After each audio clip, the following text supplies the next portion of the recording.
Ya, pada ASN tahun ini kita memang masih fokus pada utama ya pada COVID. Jadi semua akademisi, pimpinan daerah, pimpinan rumah sakit, pimpinan klinik yang punya pengalaman, punya observasi, punya kajian, sebaiknya di-share, dibagi, disajikan pada pertemuan ini.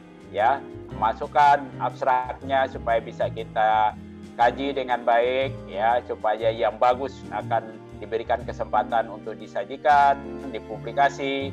Yang penting juga publikasi nanti akan kita sebar ke dunia internasional agar dunia internasional juga paham apa yang telah kita lakukan di Indonesia, apa yang telah kita capai, dan apa tantangannya, apa pelajarannya. Ini bagian luar biasa untuk kita bisa eksis, bisa tunjukkan diri kita, instansi kita, maupun negara kita ke dunia lain. Oke, kalau dari mahasiswa, saran saya adalah pasti harus kirim abstrak gitu ya. Karena tadi manfaatkanlah kesempatan ini tuh untuk bisa dijadikan sebagai percepatan untuk syarat kelulusan gitu ya. Jadi kita harus siapkan, sebenarnya sih nggak harus dari kajian atau studi akhir ya, tugas akhir kita, tetapi sebenarnya dari tugas-tugas kuliah pun sudah bisa nih kita submit. Jadi fenomena-fenomena sederhana sudah bisa kita tulis, kita kaji, jadi disampaikan di dalam abstrak. Itu untuk teman-teman. Jadi kalau mahasiswa saya mendorongnya harus submit abstrak dan harus ini ya, karena gini, banyak kesempatan emas sih nantinya gitu ya kalau kita submit abstrak. Jadi banyak beasiswa nantinya akan kita siapkan. Jadi nanti banyak nominasi nanti yang ada yang terbaik dan yang segala macam. Jadi itu bisa menjadi percepatan dari kelulusan kita, seperti itu. Siapin paper penelitian ya paling ya kalau mau sebagai presenter ya tentunya kan harus bawa something ya, buku penelitian.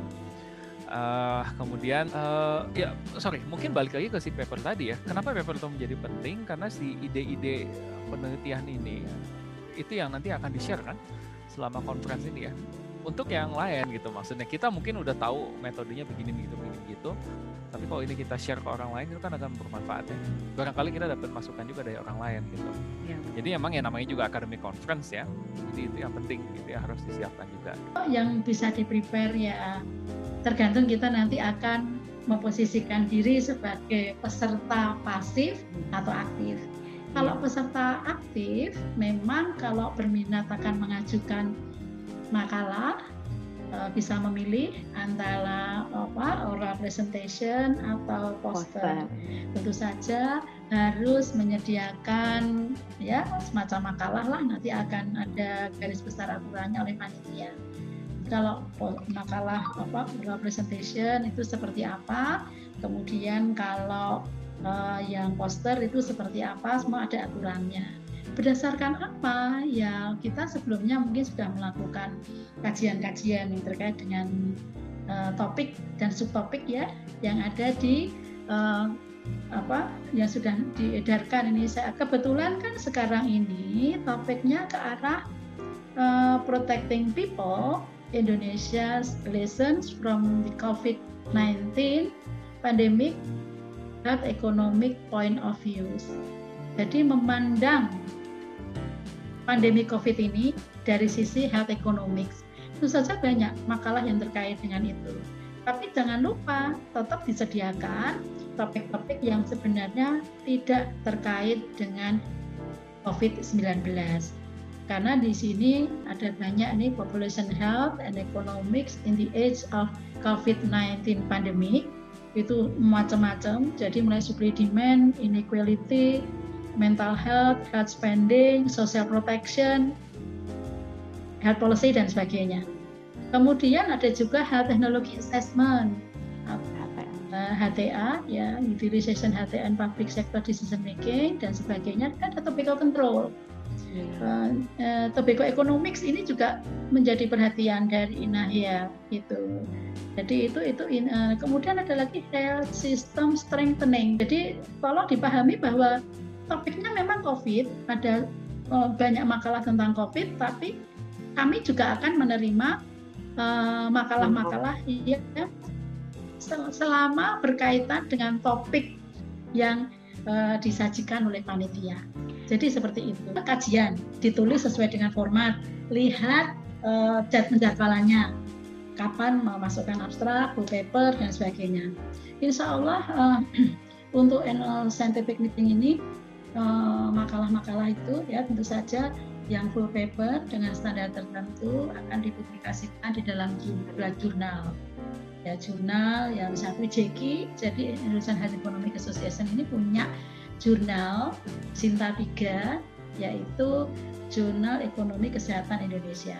Tapi mungkin nanti kami, jurnal dari program studi kami, Magister Kesehatan Masyarakat FKM Undip, insya Allah juga akan menyediakan edisi khusus. Belum nanti mungkin Pak Jajaran akan menyediakan. Jadi intinya begini, kita harapkan juga bisa publish di jurnal Tridek Sinta. Kami belum menyediakan untuk misalkan publish di dalam proceeding, Tridek Scopus atau apa, kita belum menyediakan. Tetapi insya Allah kita akan menyediakan yang publikasi jurnal ilmiah nasional terakreditasi Sinta. Saya yakin di sini ada call for abstract ya, atau call for paper ya. Jadi bagi teman-teman mahasiswa, para dosen, sejawat dosen yang saya hormati, kalau memiliki abstrak, memiliki hasil penelitian baik yang sudah dipublikasikan maupun yang masih dalam bentuk draft ya, bisa disubmit ke Innahya ini. Nanti kita bisa presentasi, Anda bisa mempresentasikan dan mendapatkan masukan ya. Kemudian juga bisa abstrak tadi atau presentasi tadi menjadi alat ya untuk mengetahui kepakaran dari teman-teman semuanya ya, dari para peserta semuanya. Ya, kita berharap ini bisa link and match ya, bisa saling mempertemukan antara stakeholder yang ada ya, dan nanti berkembang menjadi kolaborasi yang lebih baik untuk peningkatan kualitas kesehatan di Indonesia.